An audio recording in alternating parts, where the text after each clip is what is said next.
Untuk latar belakangnya, Gojek dan Grab adalah dua raksasa teknologi di Asia Tenggara yang bermula sebagai layanan transportasi berbasis aplikasi, tetapi kini telah berkembang menjadi super aplikasi dengan beragam fitur yang mengubah gaya hidup masyarakat urban.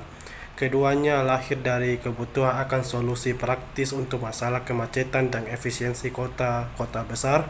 Tantangan terbesar bagi Gojek dan Grab adalah menyeimbangkan kompleksitas fitur dengan kemudahan penggunaan.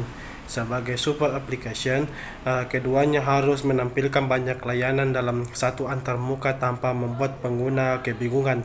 Contohnya, Grab sering dikritik karena antarmukanya yang padat dengan promo, sementara Gojek dianggap lebih minimalis namun kurang dinamis.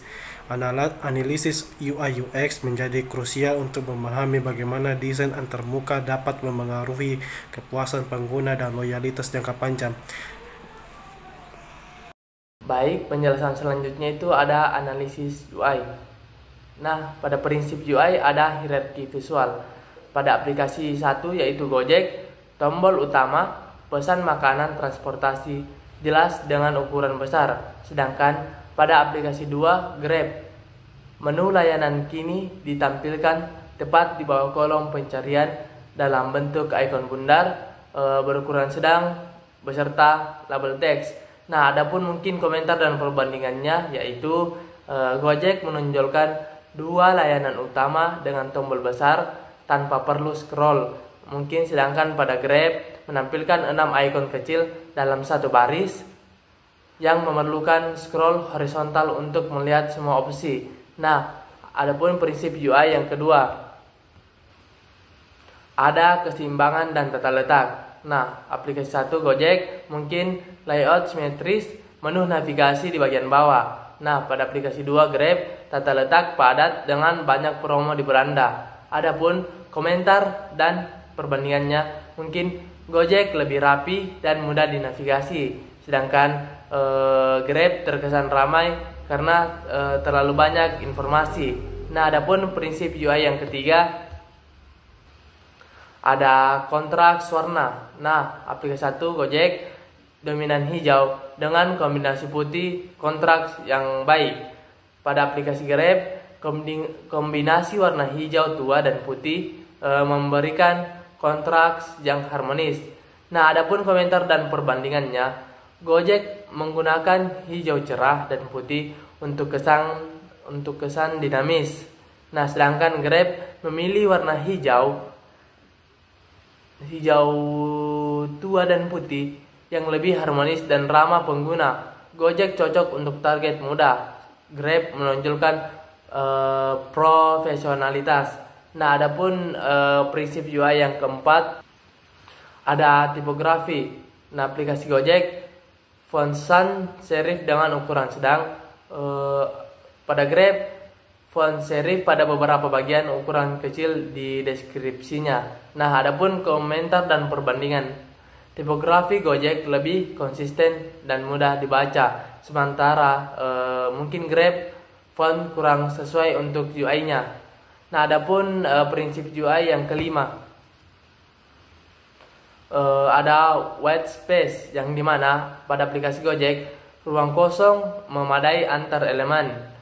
Pada aplikasi Grab minim white space, elemen saling berdekatan. Nah, adapun komentar dan perbandingannya, Gojek terlihat lebih lega, sedangkan Grab tanpa sesak dan kurang nyaman secara visual. Mungkin itu saja pada bagian analisis UI. Saya kembalikan kepada teman saya.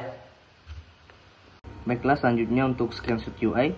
Yang pertama untuk Gojek, teks promosi pulang dan beli makan pakai Gojek aja, dan voucher diskon sampai dengan 100%. Saat ini terlalu menonjol karena ukuran font yang besar dan warna latar kuning cerah yang kontras berlebihan. Hal ini mengalihkan perhatian pengguna dari layanan inti seperti GoRide, GoCar, dan GoFood yang seharusnya menjadi fokus utama. Untuk memperbaiki hierarki visual, ukuran font teks promo perlu dikurangi agar tidak mendominasi halaman.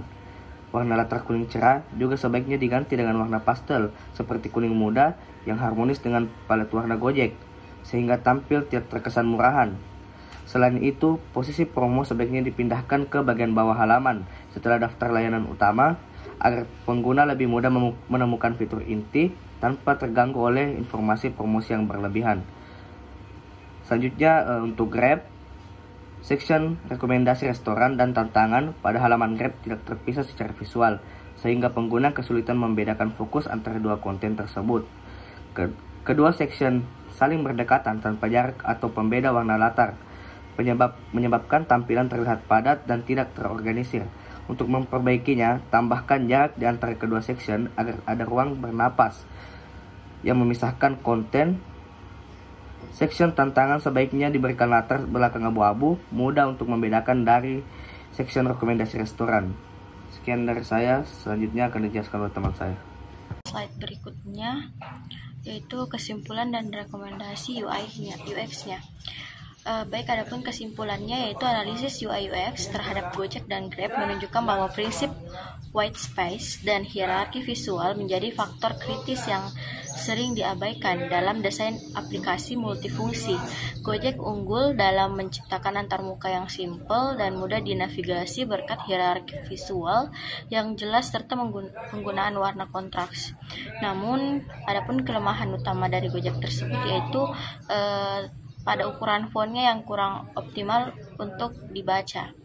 Nah, adapun rekomendasi UX-nya yaitu Gojek bisa menguatkan pengalaman pengguna dengan menghadirkan layar utama yang lebih personal, semisal menampilkan layanan favorit berdasarkan pola pemesanan sebelumnya, serta memperjelas alur pemesanan lewat animasi status yang halus, sehingga pengguna merasa selalu terhubung dengan proses pemesanan tanpa kebingungan. Sedangkan untuk rekomendasi UX oleh Grab dapat disempurnakan atau menyempurnakan UX-nya dengan menyatukan tampilan visual antar layanannya agar terlihat transisi secara mulus dan familiar. Mungkin itu dari kelompok kami. Sebagai penutup, saya ucapkan terima kasih dan mohon maaf bila ada kesalahan kata. Wassalamualaikum warahmatullahi wabarakatuh.